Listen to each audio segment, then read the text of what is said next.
Hola, bienvenidos, bienvenidas a un nuevo episodio de Florece en el Intento Podcast, el lugar en donde cultivamos nuestro florecimiento espiritual auténtico y nutrimos nuestro propósito divino aquí en la tierra. Yo soy Dharma, soy su host, alquimista espiritual y canalizadora divina. Y estoy muy feliz de estar con ustedes aquí hoy hablando acerca de que nuestra espiritualidad es revolucionaria. Mi poción el día de hoy es un té negro con bergamota que se llama Earl Grey. Cuéntenme ustedes qué bebida o qué snack les acompañó en el episodio de hoy o cuéntenme qué estaban haciendo en el momento en el que escucharon este episodio. De esa manera todos nos acompañamos verdaderamente de forma tangible en esta experiencia humana. Y si no han traído su bebida o snack favorito, este es el momento para que lo hagan porque vamos a comenzar con el episodio. Quiero empezar este episodio contándoles por qué quiero hablar acerca del poder revolucionario de la espiritualidad. Y luego les voy a contar un poco a qué me refiero, por qué la espiritualidad es revolucionaria y cómo hacer de nuestra práctica espiritual o cómo hacernos conscientes del poder transformador a nivel colectivo que tiene nuestra práctica espiritual y el cultivo de nuestra vida espiritual. Hay muchas razones por las cuales quiero hablar de este tema y es un tema al que me he sentido llamada hace mucho tiempo.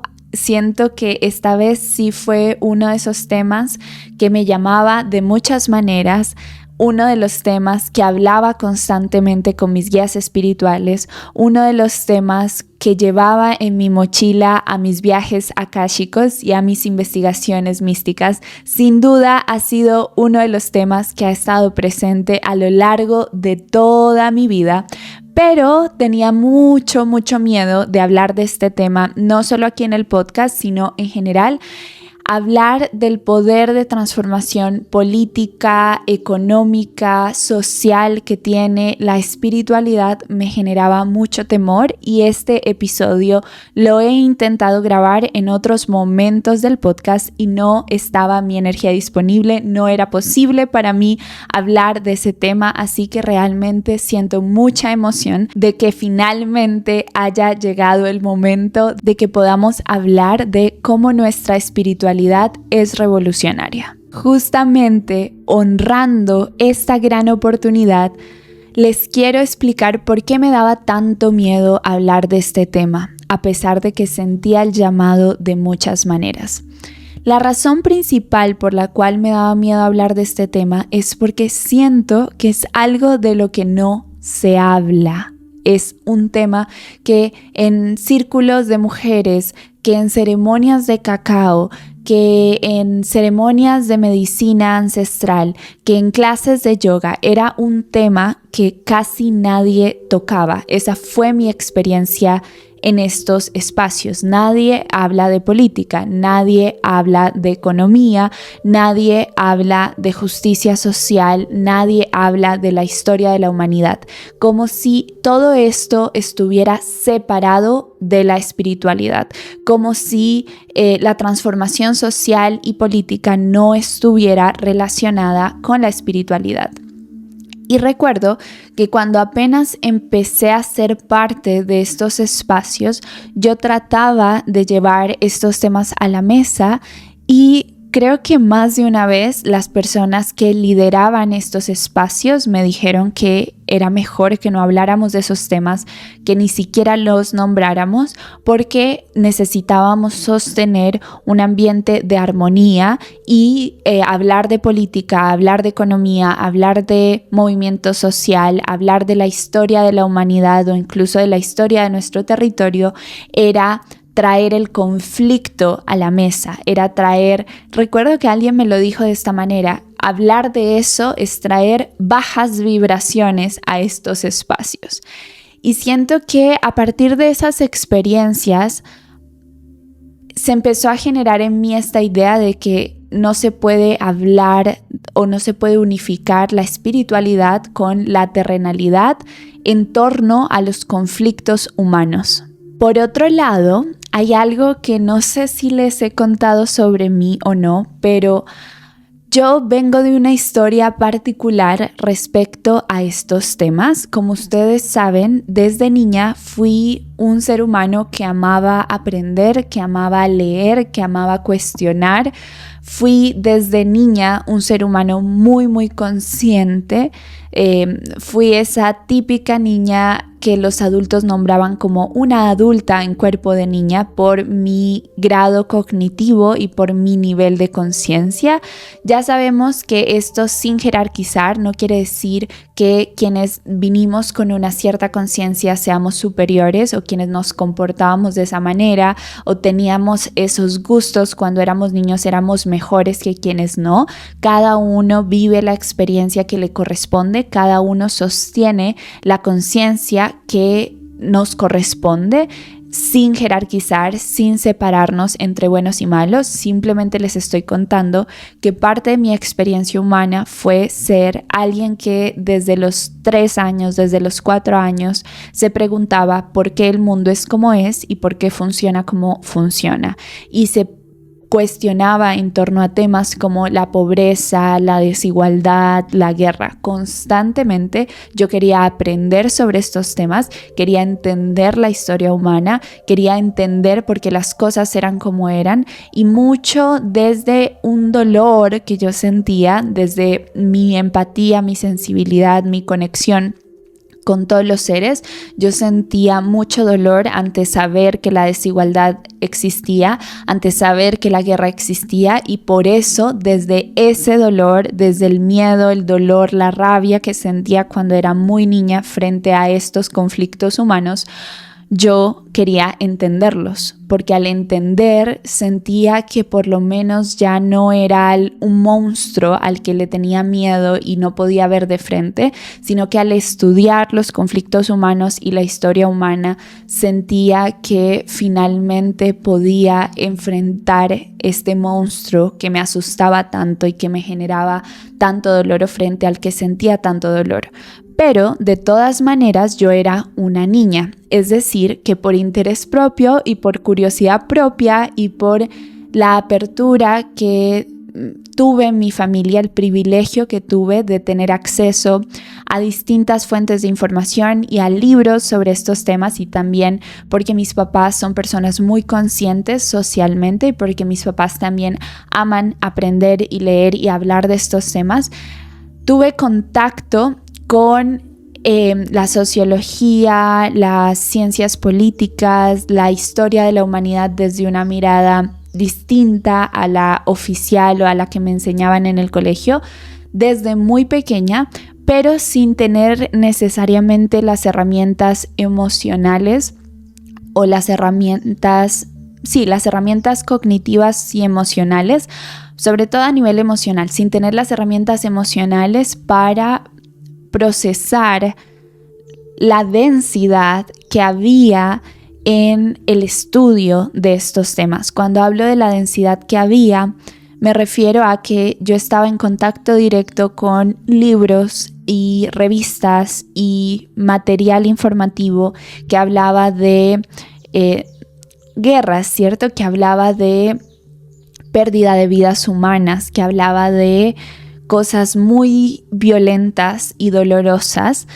Y aunque yo estaba consultando estas fuentes de información para comprender por qué sucedían estas cosas, por qué habían seres humanos inmersos en estos conflictos, porque habían seres humanos que alimentaban estos conflictos, de todas formas el dolor, la rabia y el miedo que se despertaban en mi cuerpo emocional al estudiar estos temas, yo realmente no los procesé porque era niña y no tenía como las herramientas para sentir y procesar todo el dolor y la rabia y la culpa y la vergüenza y tantas emociones que se despertaban a partir de entrar en contacto con la respuesta a mis cuestionamientos. Siento que ni siquiera tenía las herramientas de gestión para sostener mis propios cuestionamientos, para sostener mi propia empatía ante estos conflictos humanos. Eso, sumado a toda mi historia de vida, que ustedes saben que fue una historia muy marcada por el trauma, soy una persona diagnosticada con autismo, entonces eso implica ciertas cosas a nivel social, cierta experiencia de aislamiento, ustedes ya lo saben, bullying, muchas cosas que viví, pero esa experiencia sumada a todas mis otras experiencias de vida hizo que yo fuese desarrollando una mirada muy negativa hacia la vida, porque sentía que lo que comprendí al estudiar sociología o ciencias políticas, historia, que lo que había comprendido era que la humanidad no tenía esperanza, que el sistema que habíamos creado era sumamente destructivo, violento e injusto y tan complejo que cambiar de sistema o que transformar el mundo sería básicamente imposible. Esa fue mi conclusión después de mis estudios y estoy diciendo que esta conclusión la tuve, no sé, a los 12 años, o sea, todavía estaba muy joven, lo que significa que todavía había muchas cosas que no podía unificar, muchas cosas que no podía comprender y muchas cosas que todavía no había experimentado, pero yo no sé si a los 12 o a los 10 yo llegué a esta conclusión. Ahora, ¿en dónde entra en medio de todo esto mi espiritualidad? Bueno, yo fui criada en el catolicismo, a pesar de que mis papás eran muy alternativos, muy hippies y tenían contacto con diversas filosofías que eran distintas a la religión católica.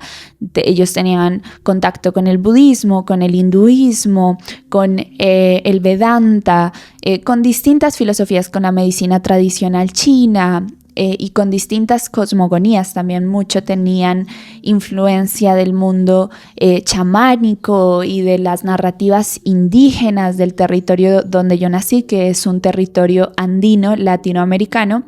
Mis papás tenían toda esa nutrición diversa a nivel espiritual, pero mi familia, mis abuelos, mis tíos, mis tías eran todos católicos y yo me eduqué, me ingresaron en un colegio católico desde que era súper chiquita, desde los 4 años estuve en un colegio católico hasta quinto de primaria, que sería como los 10 años, así que los primeros 5 años de mi educación, 6 años de mi educación fueron dentro del catolicismo y digamos que habían cosas que a mí no me resonaban del catolicismo, pero yo siento, y esto ha sido algo nuevo en mi vida, yo siento que realmente mi ruptura con Dios no fue en ese momento, porque ese primer colegio católico y ese primer acercamiento al catolicismo fue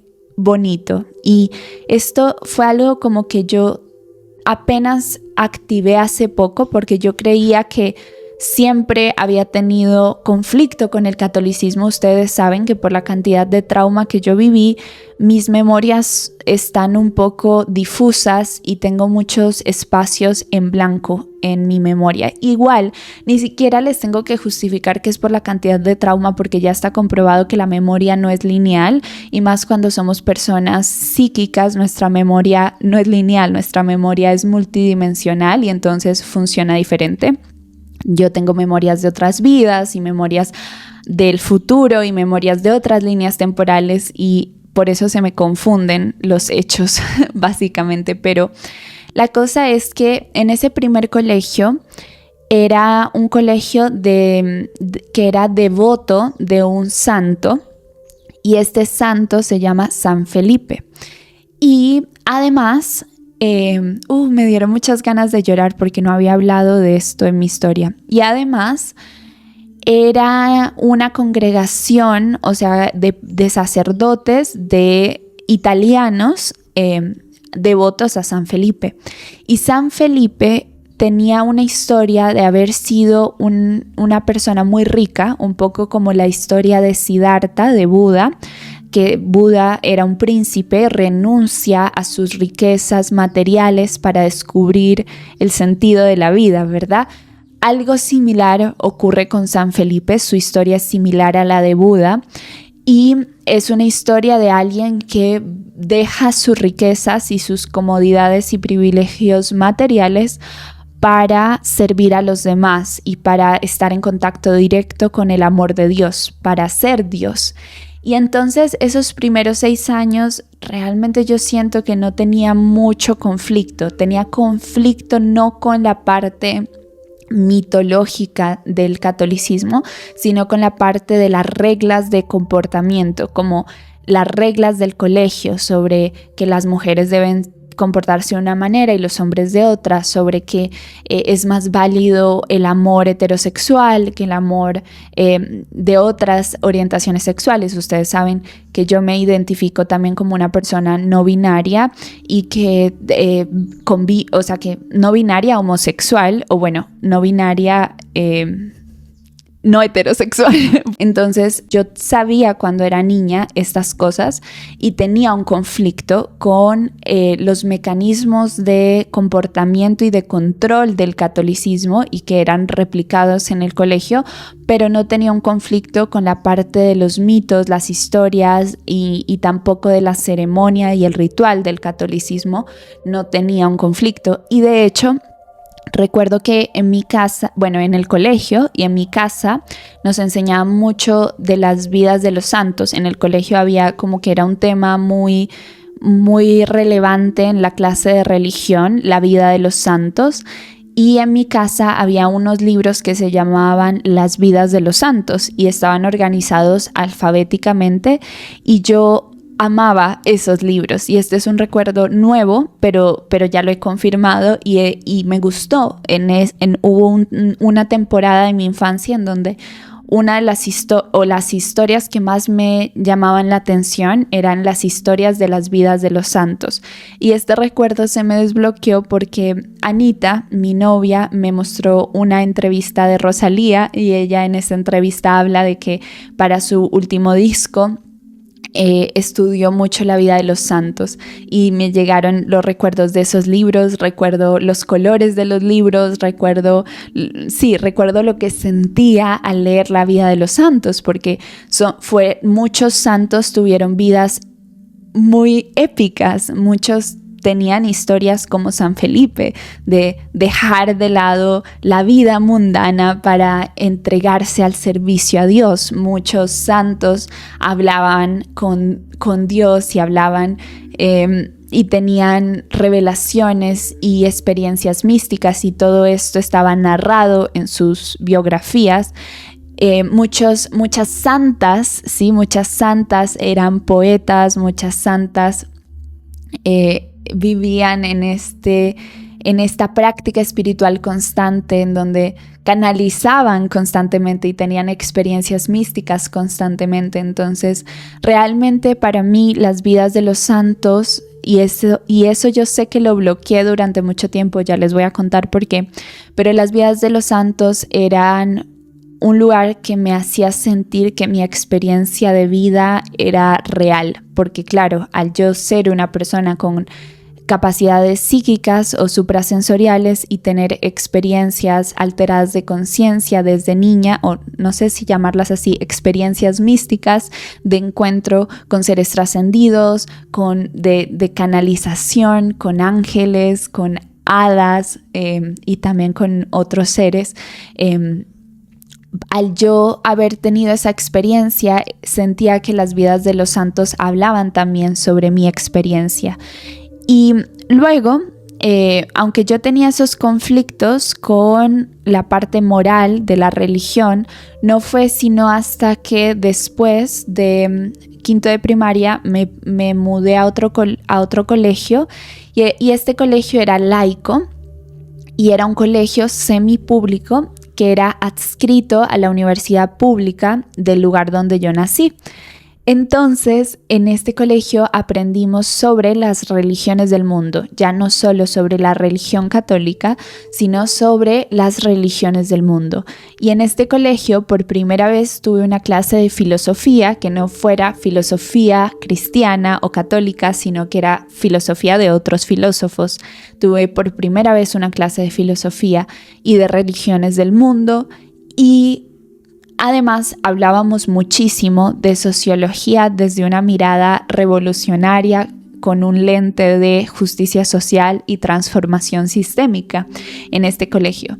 Y a pesar de que yo estuve solo un año, ahora para mí es muy claro que esa fue la transición entre el mundo conocido y mi familia grande, la mayoría de personas en mi país y la cultura de mi país, que es muy católica, fue la transición entre eso y un mundo desconocido, porque incluso era desconocido también a nivel de mi familia chiquita, porque a pesar de que mis papás se nutrían de muchas otras filosofías, su práctica, su identidad era católica y su práctica espiritual también. O gran parte de su práctica espiritual también, o esa era la forma como yo la veía, y las reglas morales también. Entonces siento, y su estructura de significado también era católica, y ahorita vamos a hablar de eso, pero total, entonces al entrar en contacto con este nuevo conocimiento, yo sentí que me di cuenta que la religión era un mecanismo de control, y siento que desde ese momento, que cuando me pasé al otro colegio tenía 11 años, desde ese momento y al entrar en contacto con religiones de otras partes del mundo, me acuerdo que estudiamos la religión egipcia y fue, yo sentí una conexión muy grande con la cosmogonía egipcia, y todo eso lo que hizo fue que yo llegara a esta conclusión de, la religión es un mecanismo de control que te brinda un esquema de significado, un sistema de creencias que beneficia al orden actual del mundo. Sentía yo que el sistema de creencias que la religión católica me había enseñado y que replicaba en el colegio y que yo veía replicado en mi familia y en las personas a mi alrededor, porque siempre también tuve esta capacidad de ver cómo los sistemas de creencias y los cuerpos emocionales de las personas, todo esto acerca de que Dios está lejos de nosotros, acerca de que Jesús murió por nuestros pecados, acerca de que somos pecadores desde nacimiento, toda esta culpa de que debemos sentirnos culpables por ser seres humanos, todo en torno al sacrificio, también esta monarquía representada en el Vaticano y el Papa, todo este tema con el dinero, bueno, todo eso que estaba adscrito en la religión católica y que yo veía a mi alrededor y que veía cómo le hacía daño a mi familia y cómo le hacía daño a las personas y cómo le hacía daño a las comunidades enteras, porque nos separa de nuestra soberanía espiritual y de nuestro poder personal y nos deja sumidos en la culpa y en la desconexión, y también en la desconexión con nuestro cuerpo al ver la carne como algo malo, la carne, el cuerpo, la naturaleza como algo malo, inferior. Todo eso yo lo vi a partir de ese momento, como desde los 11 años, y estaba al mismo tiempo recibiendo toda esta otra información acerca de por qué el sistema funcionaba como funcionaba y otras corrientes filosóficas que me explicaban el trasfondo de ese sistema.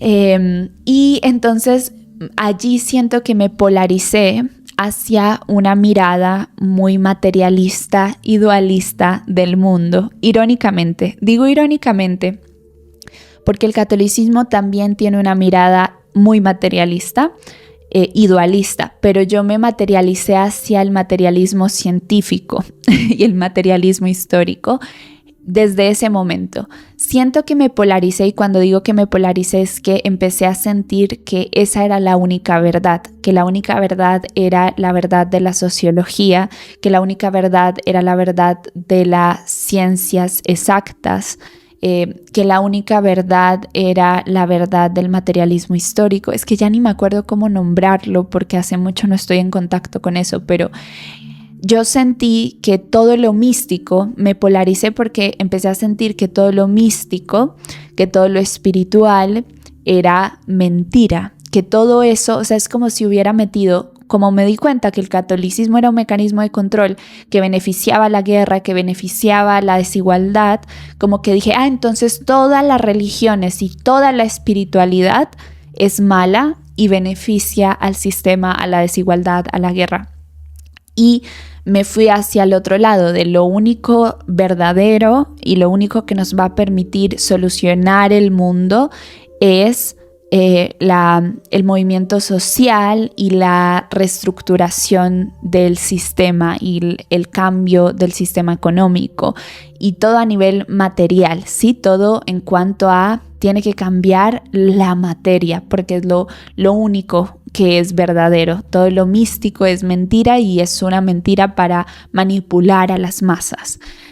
Y estoy hablando de que yo me polaricé de esa manera a los 11 años y después de eso, porque la vida es graciosa, nos mudamos a otra ciudad.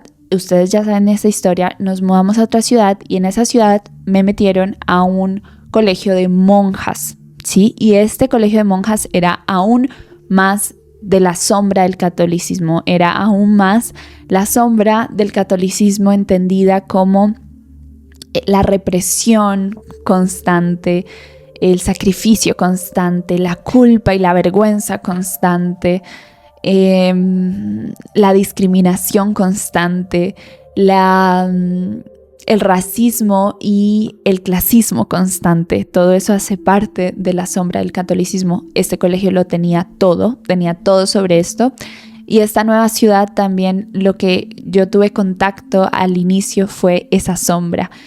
Entonces me radicalicé aún más, pero era raro porque yo me sentía por dentro radical y polarizada, pero hacia afuera, hacia el colegio, como yo también tenía todo este complejo de la niña buena y tenía que performar para tener buenas calificaciones y para ser protegida por los profesores, en fin.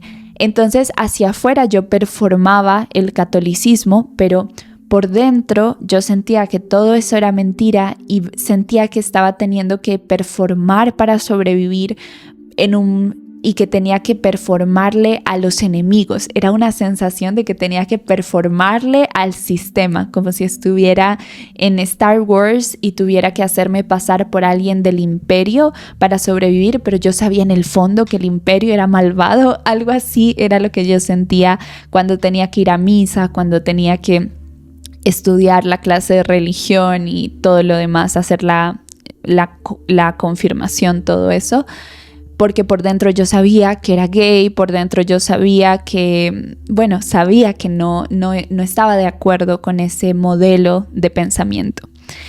Y esta forma que yo asumí, este mecanismo de protección que yo asumí, hizo que poco a poco me fuera desconectando más y más, no solo de quién soy verdaderamente, porque me fragmenté. Una dharma es la que se presenta ante el sistema y ante la religión imperante, y otra es la que es verdaderamente. Me fragmenté.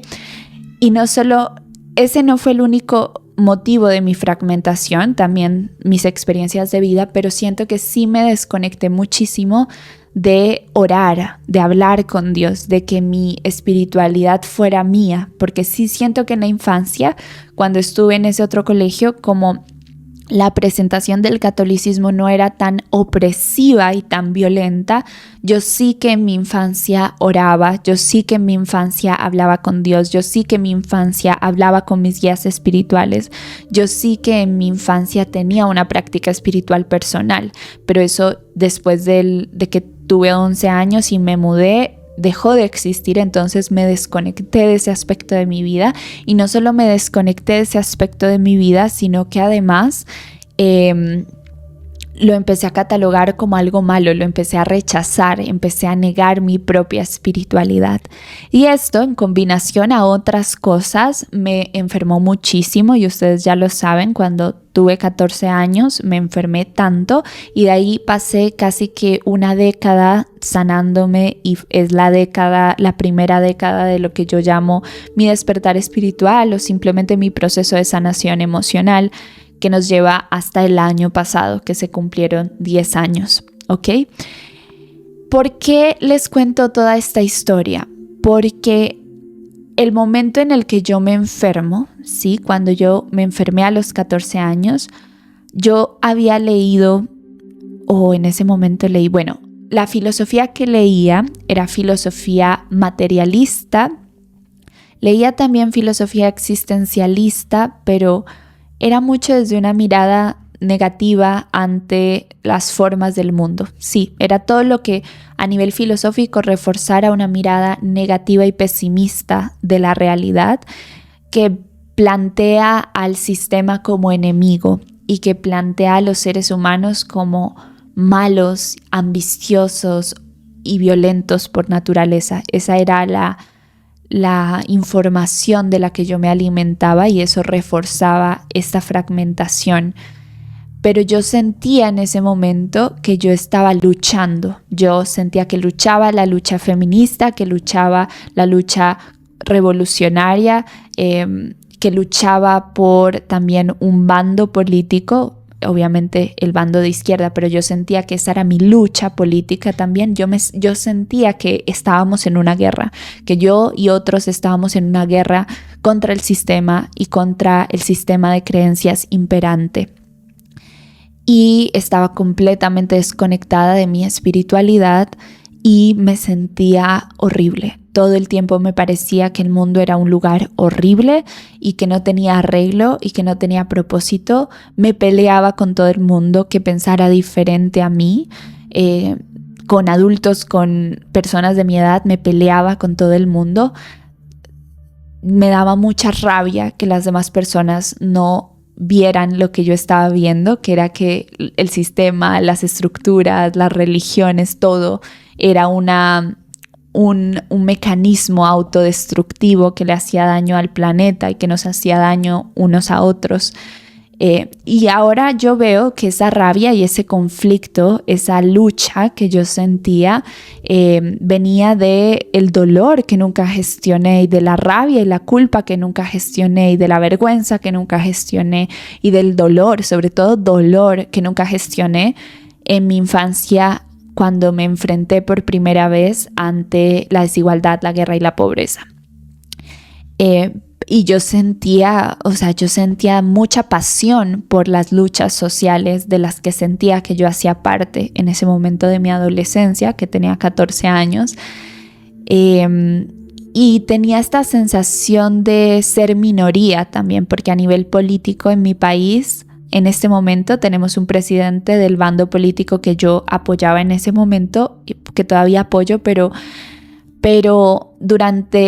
esta vez que tenemos este presidente, es el primer presidente en la historia de nuestro país que es de un bando político alternativo al del siempre. Sí, al del sistema imperante de siempre. Entonces imagínense, en ese momento yo me sentía minoría, sentía que éramos unos pocos los seres humanos despiertos que realmente nos habíamos dado la tarea de estudiar la historia de nuestro país, de Latinoamérica, la historia de la humanidad, que nos habíamos encargado de estudiar al ser humano a profundidad y la mente y tal, para comprender el mundo, y que si uno estudiaba se daba cuenta de que no había otra opción más que luchar por los derechos humanos y luchar por la abolición del sistema. Eso era lo que yo sentía en ese momento cuando me enfermé a los 14 años.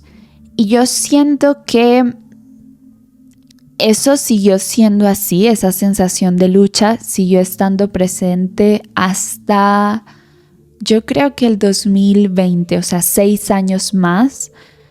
Y era un tema que siempre estaba presente en mis terapias, en todo lo que hice en ese momento para sanarme. En terapia hablada, era algo que siempre estaba presente en mi escritura, era algo que siempre estaba presente en mi yoga, era algo que siempre estaba presente en absolutamente todo, en mi carrera también, en la universidad. Cuando fui a la universidad, lo mismo.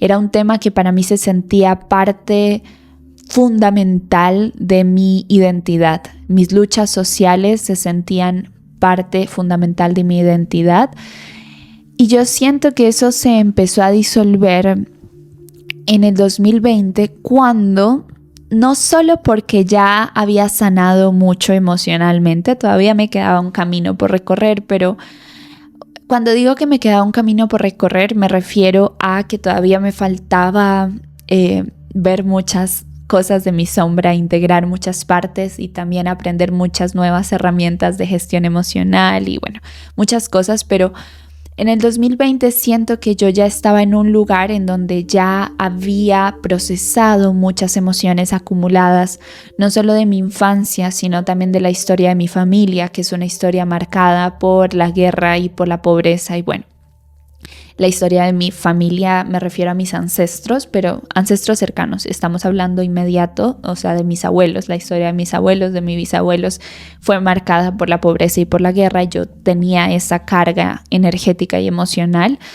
Y siento que en el 2020 ya había procesado gran parte de eso, y también en ese momento estaba experimentando, yendo muchísimo a fiestas de techno, y estaba experimentando con psicodélicos. Ahora que lo veo, eran dosis, microdosis, dosis pequeñas, nunca una super macrodosis, pero igual los psicodélicos hacen lo suyo. Entonces estaba teniendo estas nuevas conversaciones sobre el universo y sobre la existencia, y estaba teniendo experiencias místicas a través de la danza y a través de los psicodélicos, y también estaba teniendo experiencias místicas a través de la escritura. Y siento que en ese momento se empezó entonces a disolver esa pasión que sentía hacia las luchas sociales. Cuando esa pasión se disuelve, me sentí como sin identidad por un momento. ¿Y qué pasó cuando me sentí sin identidad por un momento? Que otra vez me polaricé. Porque cuando nosotros no estamos conscientes de cuál es la transformación que estamos viviendo y no nos damos cuenta que el llamado no es a identificarnos con algo diferente, opuesto, sino justamente a soltar las identidades y conectar con una identidad trascendental que es uno con todo, que es uno con nuestra alma, que es nuestra alma, que es uno con el alma de todos los seres. Cuando no nos damos cuenta de esto y creemos que el propósito de la existencia humana es saber qué creemos, cuáles son nuestros ideales políticos, cuáles son nuestros valores, cuál es la profesión, cuando creemos que acerca de eso es la experiencia humana, nos polarizamos fácilmente de un lado a otro. Cuando creemos que somos alguien de manera fija, que tenemos una identidad fija y que esa identidad define toda nuestra existencia, tendemos a andar de un polo a otro. Entonces, en ese momento que estaba experimentando todas estas cosas místicas, siento que me polaricé al otro lado. Aparte estaba sucediendo todo lo de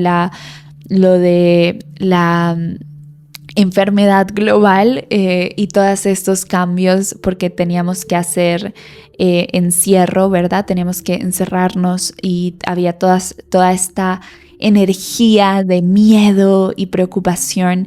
Siento que en ese momento yo me polaricé al otro lado y empecé a solo nutrirme y solo dedicar mi atención y mi energía a mi espiritualidad y a mi práctica espiritual y a mi práctica de sanación emocional.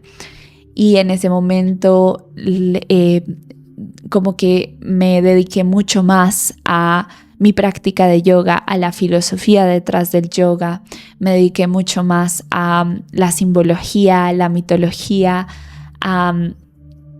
Sí, y también siento que cuando no muy, o sea, como que cuando empecé a dedicar más atención a esas áreas de mi vida, también la vida me puso al frente oportunidades para ponerle mucha atención a mi práctica espiritual. O sea, como que me llegaban los libros, me llegaban los podcasts, me llegaban los sabios, me llegaban mentores sobre esos temas. Y estuve así, yo siento que hasta el año pasado. Cuando digo que estuve así, me refiero a que me polaricé a decir incluso que todo lo de la materialidad, que toda la lucha social, que todos los problemas sociales, económicos y políticos no eran reales, ¿sí? Que esta realidad material no era real, no era verdadera, era solo una ilusión, ¿sí? Y esta idea de que la realidad material es solo una ilusión es una idea que es acunada y nutrida en muchas escuelas místicas, incluida la escuela yógica, el Vedanta habla mucho de esto, los Vedas hablan de esto, de esta manera de percibir la realidad material. Y siento que entonces yo veía como cualquier cosa en torno a la transformación social material, la transformación del sistema, todo lo veía como ideas limitantes, como demasiado material para mí, demasiado terrenal, demasiado ilusorio. Era como, eso es la ilusión, eso es la distorsión. Y digo que me polaricé porque es que solo vivir en la filosofía de la no dualidad, ¿sí? Y desde decir que lo demás no es verdadero es una distorsión en sí misma, porque todas las verdades son verdades a medias, porque todo es verdadero y falso al mismo tiempo. Es en sostener la dualidad desde la unidad de nuestra conciencia y de nuestro corazón que está la iluminación, es en sostener nuestra conciencia viendo la dualidad y sabiendo que en una dimensión, que hay una dimensión de la realidad en donde la dualidad, o varias dimensiones de hecho, de la realidad en donde la dualidad es la regla y la dualidad es real en esas dimensiones y hace parte de, y entonces los conflictos sociales, económicos y políticos son reales. Siento que era una polarización porque veía la espiritualidad y el estar en contacto con Dios y con mi divinidad y con los ángeles y con conocimiento trascendental, con textos místicos y canónicos, con textos místicos y canónicos, estar en contacto con mi espiritualidad lo veía separado a ser humana y estar interseccionada por las estructuras sociales. Veía contrarias las luchas sociales y los problemas del mundo, lo veía como un opuesto a la realidad espiritual en donde todo era tan amoroso y gozoso e infinito y eterno. Hasta que me di cuenta que me había polarizado y que esa era otra distorsión, es decir, otro juego de la mente individual que se identifica todo el tiempo, se sobreidentifica con cosas parciales para sentir que tiene el control y que era un juego de mi ego, que era otra máscara más y que necesitaba integrar, que la verdad era la integración, o que lo más cercano a la verdad de Dios era la integración, y esa integración era cuando pudiera dejar de percibir como separada la vida material, la vida humana, los conflictos humanos, dejar de percibir todo eso separado del alma, de Dios, de la espiritualidad.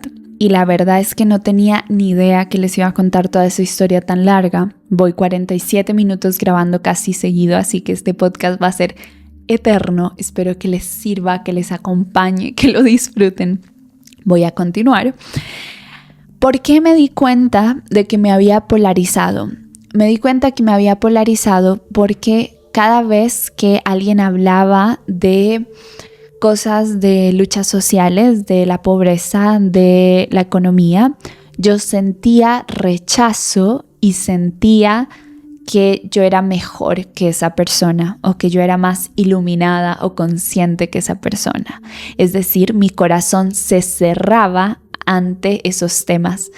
Y cuando yo me di cuenta que el rechazo, la contracción, cerrar mi corazón a esos temas y a esas personas y también creerme mejor, es decir, posicionarme con una identidad de mejor o peor ante la otra persona, creer que había más iluminados que otros, ahí fue cuando me di cuenta que estaba en otro de los juegos de la mente individual o en un mecanismo de protección que me estaba protegiendo de sentir algo. Siento que eso quizás no fue el año pasado que me di cuenta, sino hace 2 años, pero apenas yo siento que este año realmente he logrado mayor integración y justo por eso estoy en este episodio contándoles por qué para mí la espiritualidad, nuestra espiritualidad es revolucionaria.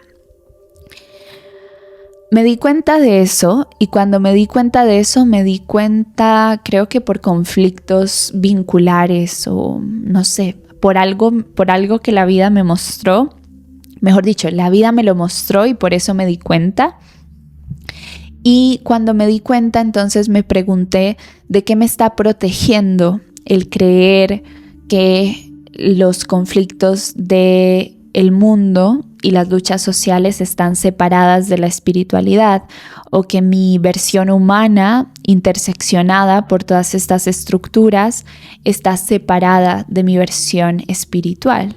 Y la respuesta fue que me estaba protegiendo justamente de ese dolor, que me estaba protegiendo justamente de ese dolor, de esa culpa y de esa vergüenza que sentía con esos temas, que sentía ante la pobreza, que sentía ante la guerra, que sentía ante las luchas sociales, ante el feminismo, ante el patriarcado, ante el racismo, todo eso. Y cuando me di cuenta que me estaba protegiendo a través de este discurso de separación, a través de este discurso de creer que el mundo real, material, era menos real que el mundo espiritual, ahí empezó una muerte para mí. Y esa muerte siento que apenas hasta ahorita, este año, estuve muriendo todavía y siento que de esa muerte apenas estoy renaciendo poco a poco. Y en ese renacimiento es que les quiero contar por qué para mí nuestra espiritualidad es revolucionaria.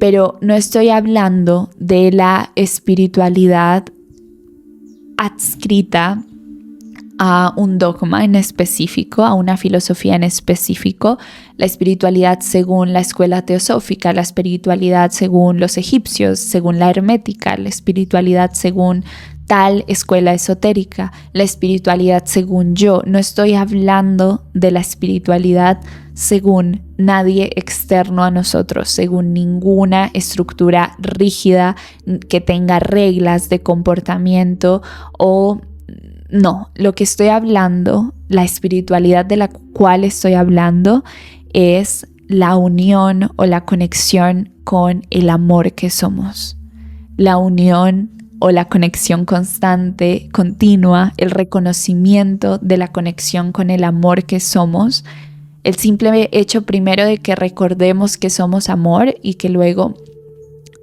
nutramos y cultivemos diariamente la conexión con el amor que somos, es revolucionaria. Esa conexión es revolucionaria.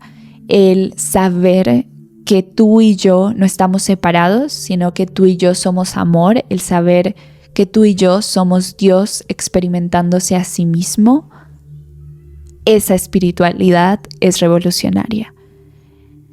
El saber que la realidad material es igual una expresión de Dios en orden perfecto es revolucionario. El recordar que el pasado, el presente y el futuro son una misma cosa, que están sucediendo al mismo tiempo es revolucionario.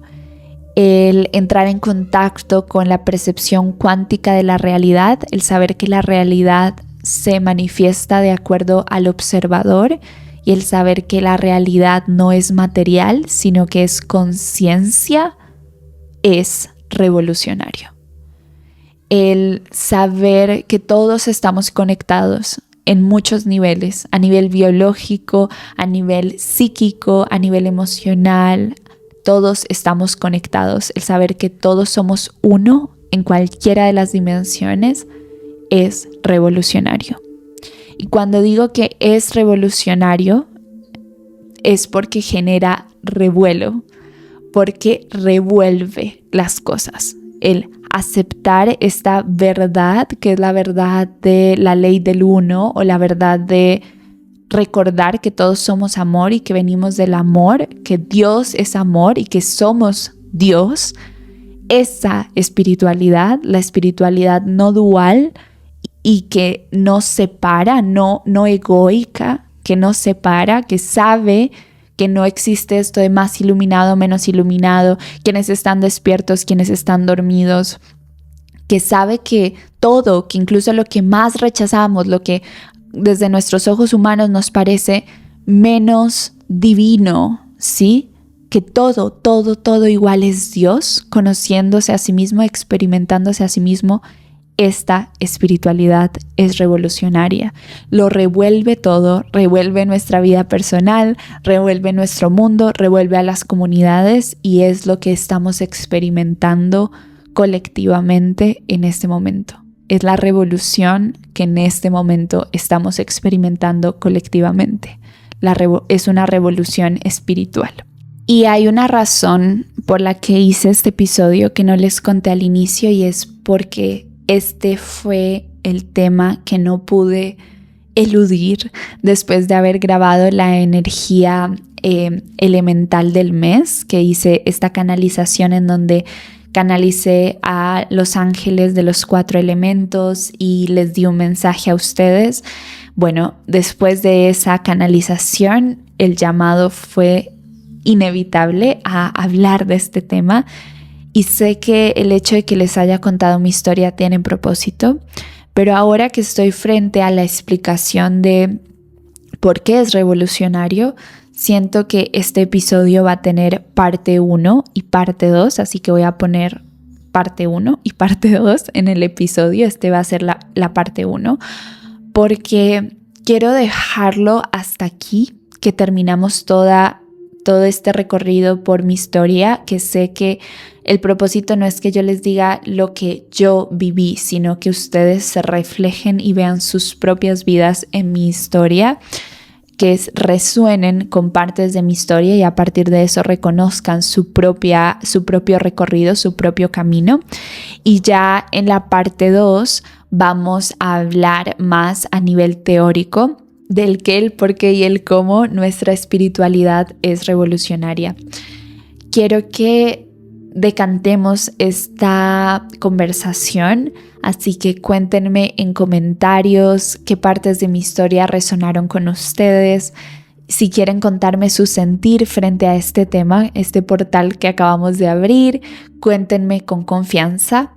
En el próximo episodio, después de la mística del mes, esto se los tengo que aclarar, pero esperen, ya les cuento.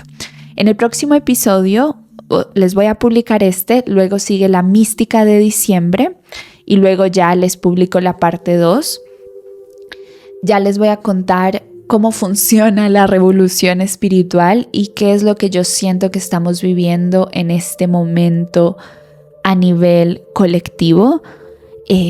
Sí, exacto, eso, exacto, eso les voy a contar.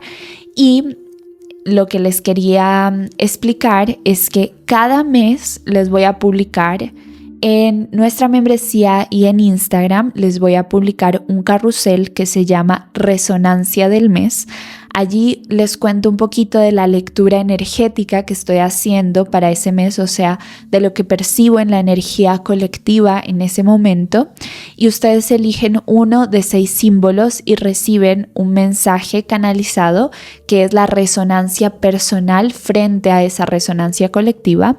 Y en ese mensaje, en la parte de abajo, yo les digo que les corresponde, en ese mensaje yo les digo que les corresponde uno de los 4 elementos, agua, aire, tierra o fuego, y que van a escuchar el mensaje de ese elemento en la mística del mes, ¿sí? La energía mística del mes. ¿Y qué es la energía mística del mes? Va a ser un video en donde por cada uno de los elementos yo voy a canalizar para ustedes las 3 etapas de la vida mística o del camino místico: iniciación, aprendizaje y maestría, que también son las 3 etapas de Dharma, Escuela de Vida en Propósito Divino, pero que en general es la estructura más sencilla de la mayoría de escuelas místicas. Es decir, les voy a contar en qué se están iniciando en su vida, qué está nuevo en su vida mística a nivel espiritual, en su camino del alma, en qué se están iniciando, qué está comenzando, qué está reiniciando, qué se está limpiando también. ¿Qué cosas están aprendiendo? ¿Qué es un aprendizaje constante? ¿Cuáles son los aprendizajes que están integrados a nivel místico? Y por último, ¿cuál es la maestría que en ese momento están caminando? ¿Qué aprendizajes están refinando y qué se están preparando para compartirlo con otros, para co-crear en estado de flow, que están listos para manifestar, que sería la parte de la maestría? Por cada uno de los elementos voy a leer estas 3 etapas. Para el elemento, ustedes van a escuchar el elemento que les corresponde según la resonancia del mes. Y lo voy a hacer cada mes, así que nos vemos en la resonancia de diciembre y en la mística de diciembre. Si por cosas de la vida alcanzo a hacer la parte 2 antes de esos videos, antes de ese episodio de la mística, está perfecto. Se los prometo que si alcanzo lo hago antes. Si no, la parte 2 viene después, que la parte 2 ya sería esta parte más teórica. Yo creía que en este episodio les iba a dar la parte teórica súper ordenada, pim pam pum, pero en este punto ustedes ya saben, después de haber escuchado muchas veces Florece en el Intento, que yo llego aquí con una idea y mis guías espirituales y mi alma me muestran muchas veces otra. Y mi labor como canalizadora es dejarme guiar y fluir y permitirme ser un canal puro para mi propia divinidad, para la divinidad a través de mí, dejarme ser. Y hoy dejarme ser fue contarles toda esta historia y me emociona mucho. Les agradezco infinitamente por haber sido parte de este episodio. Tengo más anuncios. Sí. Recuerden que a partir de este momento, en Cartas de Dharma, cada carta incluye también una guía de integración, que son ejercicios que activan su cuerpo de luz, que les permite activar sus dones y desarrollarlos a través de trabajar conscientemente con la carta. Cartas de Dharma es una membresía, mi membresía de cartas canalizadas. Canalizo una carta por cada periodo, por cada mes. En este momento la carta activa es octubre-noviembre y hasta ahora las cartas han sido para honrar el mes que pasó, integrar esos aprendizajes y recibir con el corazón abierto el mes que viene. Pero, a partir de este momento les voy a dar un contenido gratuito cada mes que se llama la guía de florecimiento espiritual. A partir de diciembre van a tener la guía de florecimiento espiritual, que es como una carta de Dharma pero gratuita, en donde les doy una guía de florecimiento espiritual para ese mes en específico. Es decir, que la parte temporal va a estar gratuita en esa guía de florecimiento espiritual.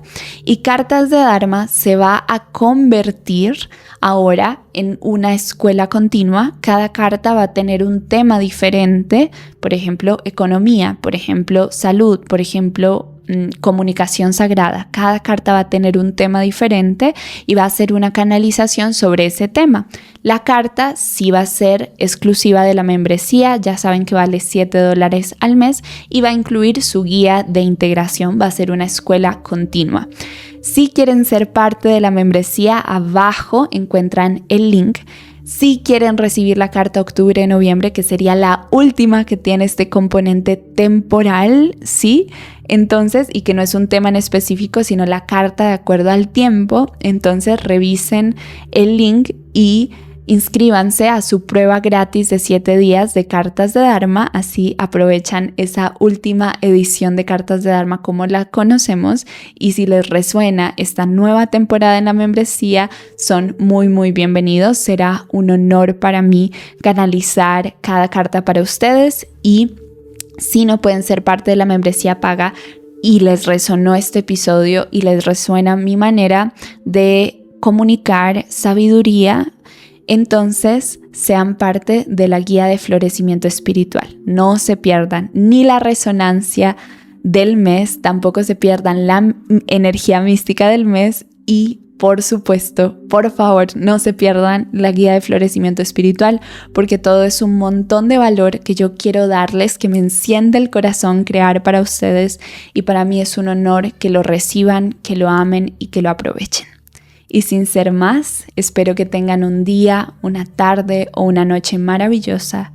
Gracias infinitas por ser.